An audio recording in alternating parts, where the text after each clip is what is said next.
Hi all, എല്ലാവർക്കും നമസ്കാരം. ഒരു 14 വയസ്സുകാരിയുടെ അതിദാരുണമായിട്ടുള്ള അതിക്രൂരമായിട്ടുള്ളൊരു മരണത്തെക്കുറിച്ച് ഇന്നലെ ഞാൻ വീഡിയോ ചെയ്തിരുന്നു.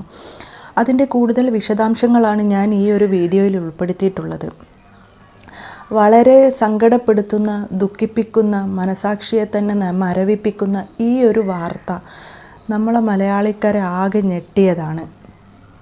ഒരു 16 വയസ്സ് മാത്രം പ്രായമുള്ള ഒരു പയ്യൻ പകപ്പുറത്ത് ചെയ്തതാണെന്ന് കേൾക്കുമ്പോൾ എന്താണ് ഇതിൻ്റെയൊക്കെ ഉത്തരം? എന്താണ് നമ്മുടെ നാട്ടിൽ സംഭവിക്കുന്നത് എന്നോർത്ത് നമ്മൾ മരവിച്ച് നിന്ന് പോകുകയാണ്. ഈ പെൺകുട്ടിയുടെ വീട്ടിൽ 2 കുട്ടികളാണുള്ളത്. വളരെ കഷ്ടപ്പെട്ടാണ് ഈ പെൺകുട്ടികളെ ഈ മാതാപിതാക്കൾ നോക്കുന്നത്. വളരെ പ്രതീക്ഷയോടുകൂടി തന്നെ, വളരെ സന്തോഷത്തോടു കൂടി തന്നെ ഈ കുടുംബം ഒരു വർഷങ്ങൾക്ക് മുമ്പ്, അതായത് ഈ പെൺകുട്ടി 8ാം ക്ലാസ്സിൽ പഠിക്കുമ്പോൾ ഒരു പയ്യനുമായി 10ാം ക്ലാസ്സിൽ പഠിക്കുന്ന ഒരു പയ്യനുമായിട്ട് സൗഹൃദത്തിലാകുന്നു. പിന്നീട് അത് പ്രണയത്തിലേക്ക് വഴിയൊരുക്കുന്നു. ഈ 10ാം ക്ലാസ്സിൽ പഠിക്കുന്ന പയ്യൻ ആ സാഹചര്യത്തിൽ നല്ല ആക്റ്റീവായിട്ടുള്ള മിടുക്കനായിട്ടുള്ളൊരു പയ്യനായിരുന്നു. ആ പയ്യനിൽ ഒരുപാട് വിശ്വാസവും സ്നേഹവും ഈ പെൺകുട്ടിക്കുണ്ടായിരുന്നു. എന്നാൽ +1 എത്തിയതോടുകൂടി ഈ പയ്യൻ്റെ സ്വഭാവം ആകെ മാറുകയാണ്. വളരെ ക്രൂഷ്യലായിട്ട് പെരുമാറുന്നൊരു സ്വഭാവം തന്നെയായിരുന്നു പിന്നീട് ഈ പെൺകുട്ടി ഇവനിൽ കണ്ടിട്ടുള്ളത്.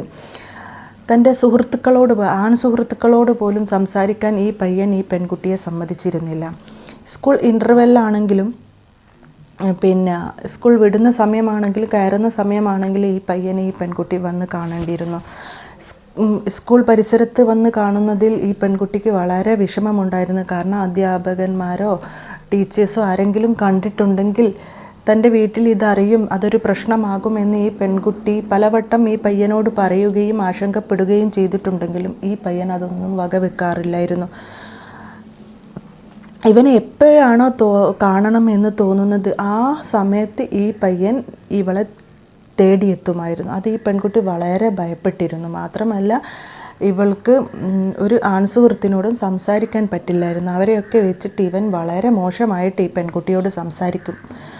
ഇതൊക്കെ കാരണം ഈ ഒരു കൊച്ചു പെൺകുട്ടിക്ക് എന്താണ് ചെയ്യേണ്ടത് എന്ന് പോലും അറിയില്ലായിരുന്നു. ആരോടാണ് ഇതൊക്കെ പറയേണ്ടത് എന്ന് അറിയാതെ മാനസികമായി ഈ പെൺകുട്ടി വല്ലാത്തൊരു വിഷമത്തിലായിരുന്നു. ഈ ഒരു സാഹചര്യത്തിലാണ് ഈ പെൺകുട്ടിയെ കാണാതിരിക്കുമ്പോൾ ഈ പയ്യൻ വീട്ടിലേക്ക് എത്തുന്നത്.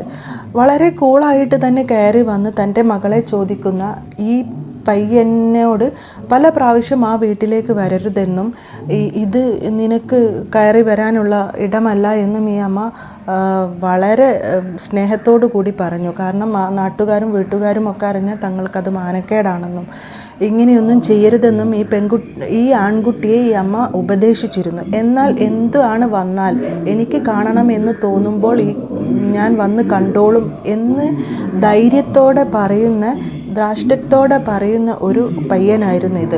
അതുകൊണ്ട് തന്നെ ഈ മാതാവ് വളരെ ഭയപ്പെട്ടിരുന്നു. ഇത്രത്തോളം ധൈര്യം കാണിക്കുന്ന ഒരു ആൺകുട്ടി, ഒരു 16 വയസ്സ് മാത്രമുള്ള ഒരു ആൺകുട്ടി ഈ ഒരു പോക്ക് ശരിയല്ല എന്ന് വിചാരിച്ചിട്ട് ഈ മാതാപിതാക്കൾ ഈ പയ്യനെക്കുറിച്ച് അന്വേഷിക്കുന്നു.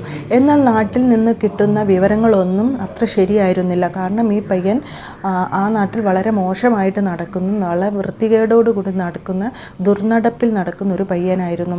അതുമാത്രമല്ല, മയക്കുമരുന്നിൻ്റെ അടിമയാണ് എന്ന് കൂടി അറിഞ്ഞപ്പോൾ ഈ മാതാപിതാക്കൾ വല്ലാതെ വേദനിക്കുകയാണ് ഉണ്ടായത്. അവർ വീട്ടിൽ വന്ന് പെൺകുട്ടിയോട് കാര്യങ്ങളെല്ലാം പറഞ്ഞപ്പോൾ ഈ പെൺകുട്ടിക്ക് വളരെ ഒരു ആശ്വാസമാണ് തോന്നിയത്. അവൾ പറഞ്ഞു, എന്നെയും ഒരുപാട് ടോർച്ചർ ചെയ്യുന്നുണ്ടായിരുന്നു ഈ പയ്യൻ. എനിക്ക് ഈ ഒരു ബന്ധത്തിൽ നിന്ന് ഒഴിയണമെന്ന്, എങ്ങനെയാണ് ഒഴിയേണ്ടത് എന്നൊന്നും എനിക്ക് അറിയില്ലായിരുന്നു. പക്ഷേ ഞാൻ ഈ ബന്ധത്തിൽ നിന്ന് പൊട്ടിച്ച് പുറത്തേക്ക് ചാടാൻ ഒരുപാട് ആഗ്രഹിച്ചു. പക്ഷേ എനിക്ക് നടക്കുന്നില്ല. ഈ പയ്യൻ ഭയങ്കര ഡേഞ്ചറാണ് എന്ന കാര്യം ഈ പെൺകുട്ടി വീട്ടിൽ അറിയിക്കുകയും ചെയ്തു. എന്നിരുന്നാലും ഈ പെൺകുട്ടി നെക്സ്റ്റ് ഡേയ്സുകൾ തന്നെ ഈ പയ്യനോട് കാര്യങ്ങൾ പറഞ്ഞു. തൻ്റെ വീട്ടുകാർക്ക് ഈ ഒരു ബന്ധത്തിൽ താല്പര്യമില്ല, തനിക്ക് ഇനി മുന്നോട്ട് അവരെ വിഷമിപ്പിച്ചിട്ട് എനിക്ക് നിന്നോടൊപ്പം ഇനി മുന്നോട്ട് പോകാൻ പറ്റില്ല, ഇത് നമുക്ക് ബ്രേക്കപ്പ് ചെയ്യാം എന്ന് ഈ പെൺകുട്ടി ഈ പയ്യനെ അറിയിച്ചു. എന്നാൽ ഇതൊന്നും അനുസരിക്കാനോ ഇതൊന്നും ചെവിക്കൊള്ളാനോ ഈ പയ്യൻ നിന്നിരുന്നില്ല. ക്രമേണ ഈ പെൺകുട്ടി ഇവനെ മൈൻഡ് ചെയ്യാതെയായി. അത് ഈ പയ്യന് ഒട്ടും സഹിക്കാൻ പറ്റുന്നതായിരുന്നില്ല. പലരെയും ചേർത്തിട്ട് ഈ പെൺകുട്ടിയെ അസഭ്യം പറയാൻ തുടങ്ങി.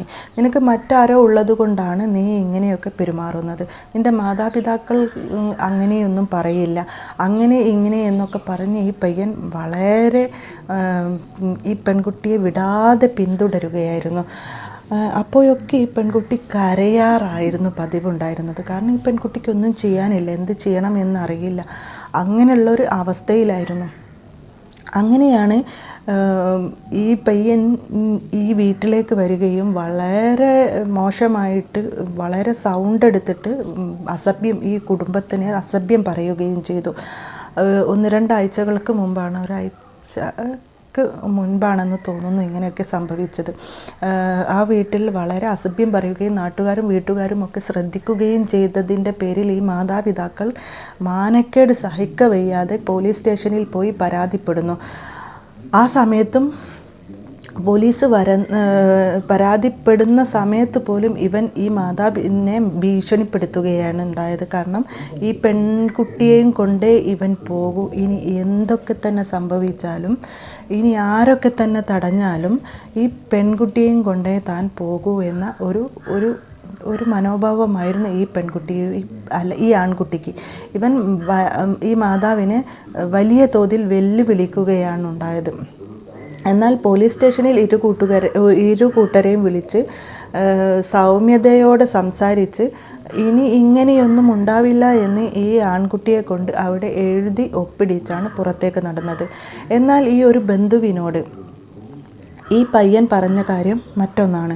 നിങ്ങളെ കുട്ടിക്ക് എന്തെങ്കിലും സംഭവിച്ചിട്ടുണ്ടെങ്കിൽ, ആരെ കൂടെങ്കിലും പോയി അങ്ങനെ ഇങ്ങനെ എന്തെങ്കിലും കേട്ടിട്ടുണ്ടെങ്കിലും എന്തെങ്കിലും സംഭവിച്ചിട്ടുണ്ടെങ്കിലും എൻ്റെ തലയിലിടരുത്, ഇനി ഈ പെൺകുട്ടിയുമായിട്ട് ഞാൻ ഒരു ബന്ധവുമില്ല എന്ന് പറഞ്ഞാണ് അവിടെ നിന്ന് ഈ പയ്യൻ പോയത്. എന്നാൽ അതൊരു കുട്ടിയുടെ, അതായത് ഒരു 16 വയസ്സുള്ള ഒരു കുട്ടിയുടെ ആ ഒരു മനോഭാവത്തിൽ പറഞ്ഞതായിരിക്കും എന്നാണ് ഈ ബന്ധുക്കൾ വിചാരിച്ചത്. എന്നാൽ ഈ അമ്മക്ക് അങ്ങനെയല്ല. അമ്മക്ക് ഭയങ്കര പേടിയായിരുന്നു ഈ മകളെക്ക് എന്തെങ്കിലും സംഭവിക്കുമോ, തങ്ങൾക്ക് എന്തെങ്കിലും സംഭവിക്കുമോ എന്നുള്ളത്. അതുകൊണ്ട് തന്നെ അമ്മ മകളെ നന്നായിട്ട് ഉപദേശിക്കുമായിരുന്നു, മകളെ കാര്യത്തിൽ കൂടുതൽ ശ്രദ്ധയും പുലർത്തിയിരുന്നു. അന്ന് രാവിലെ, ഈ സംഭവം നടക്കുന്നതിൻ്റെ രാവിലെ 7:00 കൂടിയാണ് മകൾ വീട്ടിൽ നിന്ന് അമ്മയോട് യാത്ര പറഞ്ഞ് പോയത്. വരുന്ന സമയം കഴിഞ്ഞിട്ടും എത്താത്തത് കാരണം ഈ അമ്മ വളരെ പേടിച്ചിട്ടുണ്ടായിരുന്നു, ഭയപ്പെട്ടിട്ടുണ്ടായിരുന്നു. ആ ഒരു സമയത്ത് തന്നെയാണ് ഒരു കോൾ വന്ന് ഞാനിതാ വീടെത്താനായിട്ടുണ്ട് എന്നുള്ളത്. ആ സമയത്ത് ഒരു അമ്മക്കൊരു അല്പം ആശ്വാസമായെങ്കിലും കുറച്ച് സമയങ്ങൾ കൂടി കഴിഞ്ഞപ്പോൾ ഈ കുട്ടി എത്തുന്നില്ല.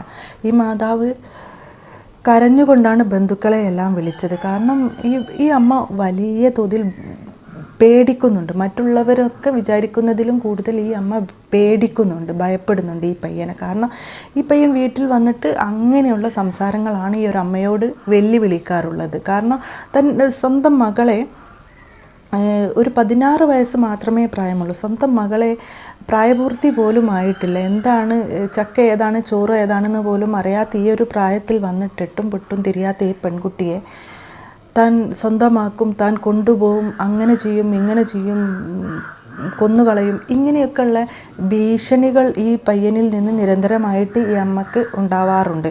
അതുകൊണ്ട് തന്നെ ഈ അമ്മ വലിയ തോതിൽ പേടിച്ചു. അതുകൊണ്ടാണ് എത്രയും എളുപ്പം തന്നെ പോലീസ് സ്റ്റേഷനിൽ ഇവരെത്തി പരാതി നൽകുകയും ചെയ്തത്. ആ പരാതിയുടെ അടിസ്ഥാനത്തിലാണ് ഈ ഒരു കേസ് അന്വേഷിക്കുകയും ഈ പയ്യനിൽ നിന്ന് ആദ്യം ഈ പയ്യൻ പല കാരണങ്ങൾ പറഞ്ഞ് ഒഴിഞ്ഞ് മാറുകയാണ് ഉണ്ടായത്. അവളെ വേറൊരു 2 പയ്യന്മാർ, ഞാനും അവളും 6 മണി വരെ സംസാരിച്ചിട്ടുണ്ടായിരുന്നു. അതിനുശേഷം 2 പയ്യന്മാർ വന്ന് ബൈക്കിൽ കയറ്റി കൊണ്ടുപോയി എന്നാണ് പറഞ്ഞത്. പിന്നീട് ചോദിക്കുമ്പോഴാണ് അവർ തമ്മിൽ സംസാരിച്ചിരുന്നു. അവൾ തിരിച്ചു പോയി, ചിലപ്പം അവളിങ്ങനെ മരിച്ചു എന്ന് കേട്ടപ്പം പറഞ്ഞത് അത് ട്രെയിൻ തട്ടി എങ്ങാൻ മരിച്ചതായിരിക്കും. വളരെ നിസ്സാരമായിട്ടാണ് പറയുന്നത്, ട്രെയിൻ എങ്ങാൻ തട്ടി മരിച്ചതായിരിക്കും. പക്ഷേ അവൾ പിന്നീട് പല ചോദ്യം ചെയ്യലിലുമാണ് ഈ പയ്യൻ ഈ കൃത്യം നടന്നതിനെക്കുറിച്ച് ശരിയായൊരു രീതിയിലേക്ക് എത്തുന്നത്. അപ്പോഴാണ് ഈ പയ്യൻ പറയുന്നത് താൻ ഈ പെൺകുട്ടിയെ വളരെ മയത്തിലാണ് കൂട്ടിക്കൊണ്ടു പോകുന്നത്. ആദ്യമൊക്കെ ഈ പെൺകുട്ടി വിസമ്മതിച്ചിരുന്നു. കാരണം ഈ പയ്യനുമായിട്ട് അടുക്കരുത് എന്നും ഇവൻ എന്ത് പറഞ്ഞാലും ഇവന് കൂടെ പോവരുത് എന്നും ഇനി ഒരിക്കലും ഈ ഒരു ബന്ധത്തിലേക്ക് നീ ചെന്ന് ചാടരുതെന്നും ഈ മാതാപിതാക്കൾ ഇവൾക്ക് കർശനമായിട്ടുള്ള നിർദ്ദേശം നൽകിയിരുന്നു. മാത്രമല്ല ഈ പെൺകുട്ടിക്ക് ഇവനെ പേടിയുമാണ്. അപ്പം എനിക്ക് വരാൻ പേടിയാണ്, എനിക്ക് സംസാരിക്കാനില്ല, പിന്നെ മാതാപിതാക്കൾ അറിയും, അങ്ങനെയൊക്കെ പല കാരണങ്ങൾ പറഞ്ഞ് ഈ പെൺകുട്ടി ഒഴിയാൻ ശ്രമിച്ചെങ്കിലും ഇവൻ വിട്ടില്ല. എനിക്ക് അവസാനമായി ഞാൻ ഈ ബന്ധം ഉപേക്ഷിക്കാൻ തന്നെ പോകുകയാണ്, ഇനി നീയുമായിട്ട് എനിക്ക് യാതൊരു ബന്ധവും ഉണ്ടാവില്ല, ഉപേക്ഷിക്കുന്നതിൻ്റെ മുൻപ് എനിക്ക് ഒരുപാട് കാര്യങ്ങൾ നിന്നോട് പറഞ്ഞ് ബോധ്യപ്പെടുത്തണമെന്നുണ്ട്, നമുക്ക് സന്തോഷത്തോടു കൂടി ഫ്രണ്ട്സായിട്ട് തന്നെ പിരിയാം, അപ്പോൾ നമുക്ക് അങ്ങോട്ടും ഇങ്ങോട്ടും ഒരു ഇതുണ്ടാവില്ല, ഈക്വലായിരിക്കും, നിന്നെ ഞാൻ പിന്നീട് ഒരിക്കൽ പോലും വന്ന് കാണുകയോ സംസാരിക്കുകയോ ഒന്നും ചെയ്യില്ല, നിനക്കോ നിൻ്റെ കുടുംബത്തിന് ഇനി ഒരു ബുദ്ധിമുട്ടും എന്നെ കൊണ്ടുണ്ടാവില്ല എന്ന് പറഞ്ഞിട്ടാണ് ഈ പെൺകുട്ടിയെ ഈ പയ്യൻ കൂട്ടിക്കൊണ്ടു പോകുന്നത്. ഈ ഒരു ദിവസം കൂടി കഴിഞ്ഞാൽ, ഒരു ദിവസം കുറച്ച് നേരം സംസാരിച്ചാൽ ഈ ഒരു ദിവസം കൂടി കഴിഞ്ഞാൽ തനിക്കും തൻ്റെ കുടുംബത്തിനും സമാധാനം ഉണ്ടാവുമല്ലോ എന്ന ധാരണയിലാണ് ഈ പെൺകുട്ടി ഈ പയ്യൻ്റെ കൂടെ പോകുന്നത്. അങ്ങനെ അവിടെ എത്തിയതിന് ശേഷം ഈ പയ്യൻ്റെ കൂടെ ഇനി ഒന്നിലധികം ആൾക്കാരുണ്ടോ എന്നൊരു തരത്തിൽ സംശയങ്ങളുണ്ട്. കാരണം ഒരു പയ്യനും ചെയ്യാൻ പറ്റാത്ത, കാരണം അത്ര ആരും മലമുകളിലേക്ക് കയറി പോകണമെന്നുണ്ടെങ്കിൽ ഒരാൾക്ക് സ്വന്തം പോകാൻ പറ്റില്ല. പിന്നെ ബാക്കിലേക്ക് കൈ ആ ഒരു കെട്ടിൻ്റെ ഇത് നോക്കുകയാണെന്നുണ്ടെങ്കിൽ, കൈ കെട്ടിയത് നോക്കുകയാണെന്നുണ്ടെങ്കിൽ പിന്നെ ഒന്നിൽ കൂടുതൽ ആൾ വേണം എന്നുള്ള ഒരു തോട്ടുണ്ട്, അങ്ങനെ ഒരു അഭിപ്രായങ്ങളുണ്ട്. അതിന് എങ്ങനെയൊക്കെ ആണെന്നുണ്ടെങ്കിൽ ഉണ്ടെങ്കിലും ഇല്ലെങ്കിലും ചിലപ്പം ഈ ഒരു വൈരാഗ്യത്തിൻ്റെ പേരിൽ ഇവൻ്റെ കൂട്ടത്തിൽ കൂട്ടാളികൾ ഉണ്ടാവാം. ഇവളെ കൊല്ലണം എന്നുള്ള ഒരു ഉദ്ദേശത്തോടു കൂടി തന്നെയാണ് ഈ പയ്യൻ അവിടെ എത്തിയിട്ടുള്ളതും. പിന്നെ ആദ്യമൊക്കെ ഇവന് ഈ കാര്യങ്ങളൊക്കെ പറഞ്ഞു, അവളെ മനസ്സിലാക്കാൻ ശ്രമിച്ചു, നിനക്കിങ്ങനെ ബന്ധങ്ങളുണ്ടോ എന്നൊക്കെ സ്നേഹത്തോടെ ചോദിച്ചു. എനിക്കിങ്ങനെയൊന്നുമില്ല, എൻ്റെ മാതാപിതാക്കൾക്ക് ഈ ഒരു ബന്ധത്തിന് താല്പര്യമില്ല, എനിക്ക് പഠിക്കണം, എനിക്ക് പഠിച്ച് മുന്നോട്ട് പോവണം, എൻ്റെ കുടുംബം എനിക്ക് സംരക്ഷിക്കണം എന്നൊക്കെയാണ് ഈ പെൺകുട്ടി ആ സമയത്തും പറഞ്ഞുകൊണ്ടിരിക്കുന്നത്. പക്ഷേ ഈ പയ്യൻ പറഞ്ഞ്, എന്നാൽ ഒരു ഒറ്റ ദിവസം എനിക്ക് നിന്നെ ആവശ്യമുണ്ട് എന്ന് പറഞ്ഞു. പക്ഷേ അതിൽ നിന്നും ഈ പെൺകുട്ടി വിസമ്മതിക്കുകയാണ്. അപ്പം ഈ പെൺകുട്ടിയെ കെട്ടിയിട്ട് ബലാത്സംഗം ചെയ്തു എന്നാണ് ഈ പയ്യൻ പറയുന്നത്.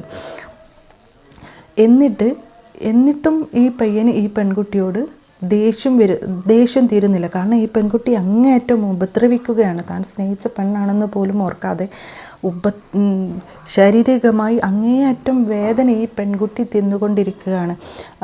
പിന്നെ ഈ പെൺകുട്ടി നന്നായിട്ട് കരയുന്നുണ്ടായിരുന്നു. അപ്പോഴൊന്നും ഈ പയ്യൻ്റെ മനസ്സ് ഒരിറ്റു പോലും അലിയുന്നുണ്ടായില്ല. ഇവൾ കരയുന്നതിനനുസരിച്ച് ഇവന് ദേഷ്യം കൂടുകയാണ് ചെയ്തത്. ആ സാഹചര്യത്തിലാണ് ഈ പെൺകുട്ടിയുടെ ബോധം പോകുന്നത് പോലെ ഒരു അവസ്ഥയുണ്ടാവുകയും ഈ പെൺകുട്ടിയെ കഴുത്ത് ഞെരിച്ചു കൊല്ലുകയും ചെയ്തത്. എന്നിട്ട് ഈ പെൺകുട്ടിയോട് ഇവൻ മാപ്പ് പറയുകയും ചെയ്തു. എനിക്ക് നീ ഇല്ലാതെ ഈ ലോകത്ത് ജീവിക്കാൻ പറ്റില്ല, കാരണം ഞാൻ നിന്നെ അത്രയേറെ സ്നേഹിച്ചിട്ടുണ്ട്, നിന്നെ ഞാൻ മറ്റൊരാൾക്കും വിട്ടുകൊടുക്കില്ല. പിന്നെ ഇങ്ങനെയുള്ള കാര്യങ്ങളാണ് ഇവൻ മരിച്ചതിന് ശേഷം ഈ പെൺകുട്ടിയോട് സംസാരിച്ചിട്ടുള്ളത്. ഇതൊക്കെ എന്താണ് ഇവരൊക്കെ മനോഭാവം? ഒരു മദ്യത്തിൻ്റെയും മയക്കുമരുന്നിൻ്റെയും MDMAയുടെയൊക്കെ അടിമയാകുന്ന ഇത്തരം കുട്ടികൾക്ക് മനസാക്ഷിയോ മനസ്സോ ഒന്നുമില്ല. ഇവർ കാട്ടിക്കൂട്ടുന്ന പ്രവൃത്തിയെക്കുറിച്ച് ഇവർക്കൊരു ബോധവുമില്ല. ഇങ്ങനെയുള്ള കുട്ടികൾ സമൂഹത്തിന് ഒരു വലിയൊരു ഭാരം തന്നെയാണ്. നമ്മളെപ്പോഴും മയക്കുമരുന്നിന് വേണ്ടിയിട്ടും ഇതൊന്ന് ഉന്മൂലനം ചെയ്യാൻ വേണ്ടിയിട്ട് പൊരുതുന്നുണ്ടെങ്കിലും ഇതൊന്നും എവിടെയും ഒന്നും സംഭവിക്കുന്നില്ല. എല്ലാം പഴയതുപോലെ തന്നെ ആവുന്നു. ഓരോ കുട്ടികളായാലും പലരും ഈ ഒരു കാരണത്താൽ മരണപ്പെടുന്നു. പല മാതാപിതാക്കൾക്കും കുട്ടികളെ നഷ്ടപ്പെടുന്നു, മാതാപിതാക്കൾ നഷ്ടപ്പെടുന്നു എന്നതല്ലാതെ ഈ മയക്കുമരുന്നിൻ്റെയും MDMAയും ഒന്നും നമ്മുടെ നാട്ടിൽ നിന്ന് എടുക്കപ്പെടുന്നോ മാറ്റപ്പെടുന്നോ ഒന്നുമില്ല. അത് അധികരിക്കുക മാത്രമാണ് ചെയ്യുന്നത്. ഇതൊക്കെ നമ്മളെ നിയമവ്യവസ്ഥയുടെ ഒരു പ്രശ്നം കൊണ്ട് തന്നെയാണ്. ഇതിനൊന്നും ആരും എത്ര പ്രതികരിച്ചിട്ടും കാര്യമില്ല. ഇതൊന്നും ഇവിടുന്ന് ഉന്മൂലനം ചെയ്യാൻ പറ്റില്ല എന്ന് തോന്നുന്നു. അത്രയേറെ ഇത് വളർന്നിരിക്കുന്നു.